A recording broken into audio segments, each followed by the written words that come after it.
We're here with the former your scholar from Harvard. Listen to him. He's here to help us analyze Emily Dickinson's poetry. We're reading Franklin number 1773. My life closed twice before its close. It yet remains to see if immortality unveil a third event to me, so huge, so hopeless to conceive, as these that twice befell. Parting is all we know of heaven, and all we know of hell.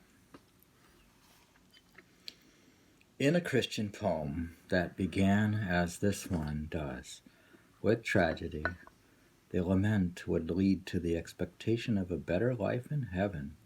Yet, it yet remains to see if immortality unveil a third event to me.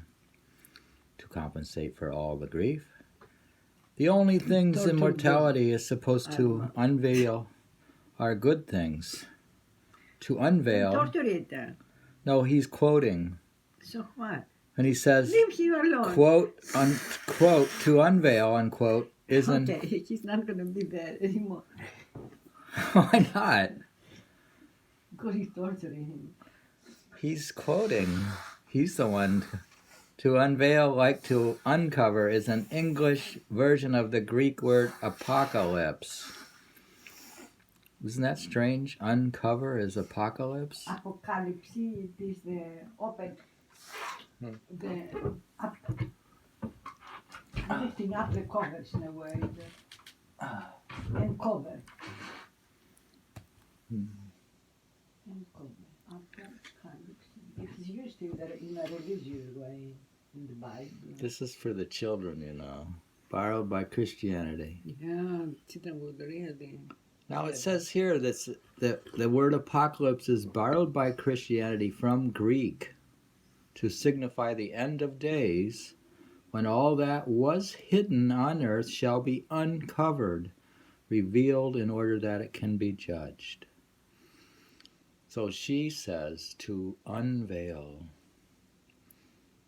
If our immortality unveil. It's interesting how the word got limited to that after Christianity took it. It's being used only there.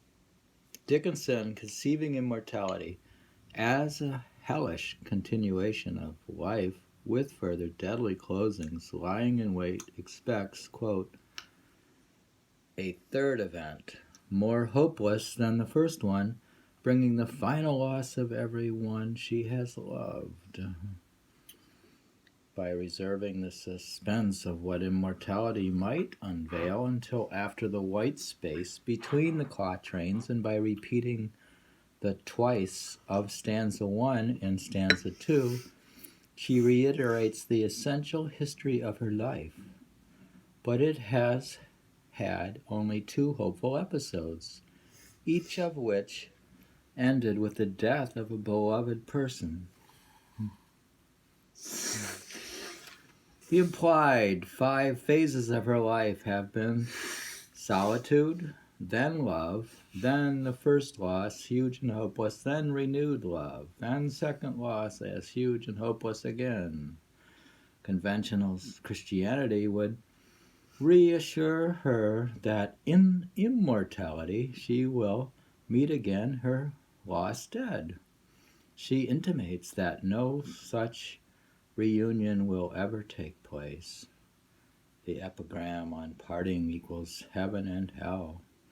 Whatever heaven takes away from us in this life, the discovery that immortality is a fiction creates the hell of the future.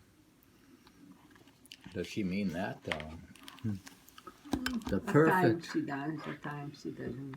The perfect rhymes seem to leave nothing to chance. They chime like clockwork. Why do we not feel an effect of complacency in Dickinson's aggressively didactic ending? ? I think because the lesson it teaches is so dark that only a ringing epigram can rein it in. The word hell, as the name for what befell us spreads out at the end so as to uncover the whole poem in its three identical events: death, death, death. My You see, life. that's why I don't like all that analysis. My life closed twice before its close. It yet remains to see if immortality unveil a third event to me, so huge, so hopeless to conceive as these that twice befell. Parting is all we know of heaven and all we know of hell. And that's good. Is that true? Helen. And here, that's a scholar. Here's a real scholar. Is that the scholar? Look at her. That's the scholar that he's been reading.